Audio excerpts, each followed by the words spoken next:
নমস্কার, আপনারা দেখছেন এখন দাসপুর বার্তা।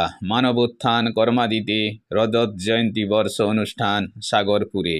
এর আয়োজক ও পরিচালনায় রয়েছে প্রজাপিতা ব্রহ্মাকুমারীজ সাগরপুর শাখা। এই উপলক্ষে 23শে নভেম্বর শনিবার শান্তি শোভাযাত্রা ও মহতী রক্তদান শিবির করানো হয়েছে। এদিন ঘাটাল ব্লাড সেন্টারের সহযোগিতায় 13 জন মহিলা সহ মোট 43 জন স্বেচ্ছায় রক্ত দিয়েছেন মুমূর্ষু মানুষের পুনরুজ্জীবনের পরিষেবায়। এর আনুষ্ঠানিক উদ্বোধন করেছেন ঘাটাল মহকুমা শাসক সুমন বিশ্বাস। এছাড়াও এলাকাবাসীদের সাথে আরও সামিল ছিলেন স্থানীয় বিধায়ক মমতা ভূঁইয়া, দাসপুর থানার ওসি অঞ্জনী কুমার তেওয়ারি, দাসপুর এক পঞ্চায়েত সমিতির সভাপতি সুকুমার পাত্র, সমাজসেবী বলরাম হাইত, সঞ্জয় হাইত, প্রজাপিতা ব্রহ্মাকুমারীজ তমলুক শাখার ডাইরেক্টর আলপনাদি সহ সোনালিদি, ব্রহ্মাকুমার ধনঞ্জয় প্রমুখ সুধীজন। 24শে নভেম্বর রবিবার প্রজাপিতা ব্রহ্মাকুমারী ঈশ্বরীয় বিশ্ববিদ্যালয়ের অধীন 25 জন স্বেচ্ছাসেবীকে বিশেষ সম্মাননা জ্ঞাপন করা হয়েছে। রাজযোগিনী বন্দনাদি বিশ্ব শান্তি প্রতিষ্ঠায় প্রত্যেককে পবিত্র ও সুন্দর মানুষ হয়ে ওঠার আহ্বান জানিয়েছেন। ধ্যান, যোগ, মনঃসংযোগ ও আত্মার উন্নয়নে সমাজসেবায় সবাইকে তিনি উদ্বুদ্ধ করেছেন। সাগরপুর থেকে শ্রীকান্ত কদমের সৌজন্যে রিপোর্টে শ্যাম সুন্দর দলই। Like and follow with subscribe এখন দাসপুর বার্তা। এই দাসপুর বার্তায় যুক্ত হন, আলোর পথে এগিয়ে চলুন।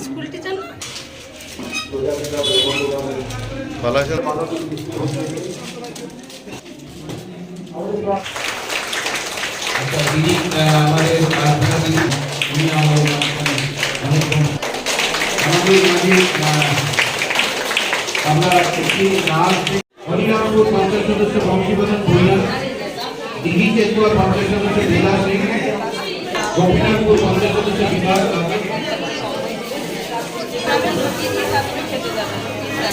সাগরপুরেতে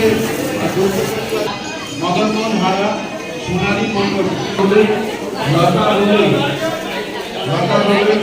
রামকৃষ্ণপুর বিশ্ববিদ্যালয়ের পক্ষ থেকে সতীনন্দন দলের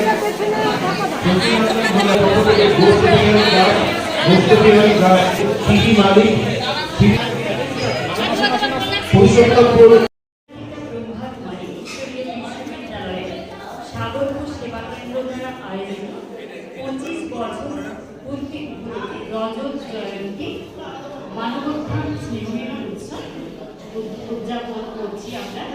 এর উদ্দেশ্য হচ্ছে কিভাবে আমরা এই পৃথিবীকে সুন্দর বানাতে পারি, কি করে আমরা প্রকৃত মানুষ হতে পারি, কি করে আমাদের মধ্যে যে কাম, ক্রোধ, লোভ, অহংকার এর থেকে মুক্ত হয়ে নিজের জীবনকে সুন্দর বানাতে পারি। এবং আমরা প্রত্যেকে যদি নিজেরা সুন্দর হই তাহলে আমাদের ঘর সুন্দর হবে, আর ঘর যদি সুন্দর হয় সারা গ্রাম সুন্দর হবে, গ্রাম সুন্দর হলে দেশ, দেশ সুন্দর হলে সারা বিশ্ব সুন্দর হবে। আমাদের মেন উদ্দেশ্য হচ্ছে সারা বিশ্ব, আজকে সারা বিশ্বে দেখা গেছে আজকে অনেক কিছু রয়েছে, গাড়ি বাড়ি, ব্যাংক ব্যালেন্স, টাকা পয়সা, অনেক কিছু, কিন্তু মানুষের কাছে শান্তি নেই। তার কারণ কি? তার কারণ হলো পবিত্রতা নেই। আজকে মানুষ স্বার্থের তাগিদে দেখা যায় যে ভুল করতেও, প্রিয়জনকে ভুল করতেও দ্বিধাবোধ করে না। তো কিভাবে সে মনুষ্যত্ব বোধ আমরা হারিয়ে ফেলেছি স্বার্থের তাগিদে। কি করে নিঃস্বার্থ হবো, কি করে প্রকৃত সুন্দর হবো, বা একজন মানুষের যে মনুষ্যত্ব বোধ কি করে উদ্ভাবন হবে এবং মূল্যবোধ ভিত্তিক সমাজ কি করে গঠন হবে। আমাদের এই প্রজাপিতা ব্রহ্মাকুমারী ঈশ্বরীয় বিশ্ববিদ্যালয়ের আজকের যে স্নেহমিলন উৎসব, এর আসল উদ্দেশ্যই হচ্ছে এটাই যে নিজের সুন্দর হওয়ার সাথে সাথে সারা বিশ্বকে সুন্দর করা। আজকে আমরা রক্তদান শিবিরেরও আয়োজন করেছি, কারণ এক ফোঁটা রক্ত একজনের জীবন দান করতে পারে। তো আমরা সেই জন্য চাইছি যে সূক্ষ্ম সেবার সাথে সাথে যে আধ্যাত্মিক উন্নতি, নিজের উন্নতি, সাথে সাথে যে সমাজ সেবামূলক কাজ আমাদের করা দরকার। একজনের প্রাণ যদি আমরা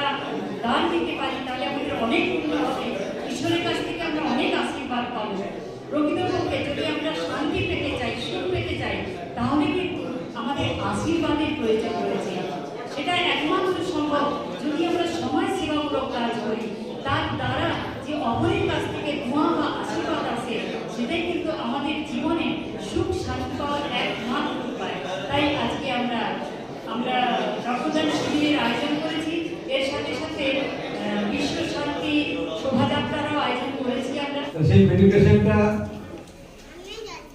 বর্তমান বাস্তবের পরিপ্রেক্ষিতে কেন বেশি প্রয়োজন এই জন্যে আমি যেহেতু বাস্তববাদী শিক্ষকতা করেছি, তার পরবর্তীকালে জনপ্রতিনিধি হয়ে লক্ষ লক্ষ মানুষের বিভিন্ন সমস্যা সমাধানে যুক্ত আছি। আমিও মনে করি আমার সাধারণ জনপ্রতিনিধিরা আছেন,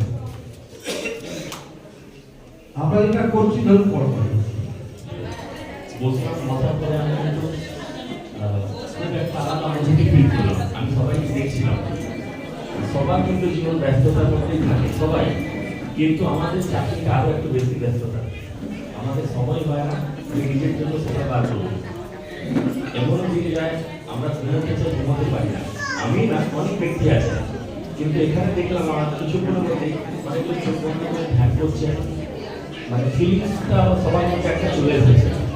মেডিটেশন জিনিসটা কি সবাই জানে, আমাকেও ডাক্তার বলে মেডিটেশন করুন, কখনো বড় গুরুজনরা বলেন মেডিটেশন করো, সবাইকে সবাই বলে, কিন্তু হোয়াট ইজ মেডিটেশন এটা আমরা হয়তো সত্যিকারে জানি না। আমি নিজেই কিন্তু বাড়িতে বসে কখনো চোখ বন্ধ করে যখন মেডিটেশন করার চেষ্টা করি।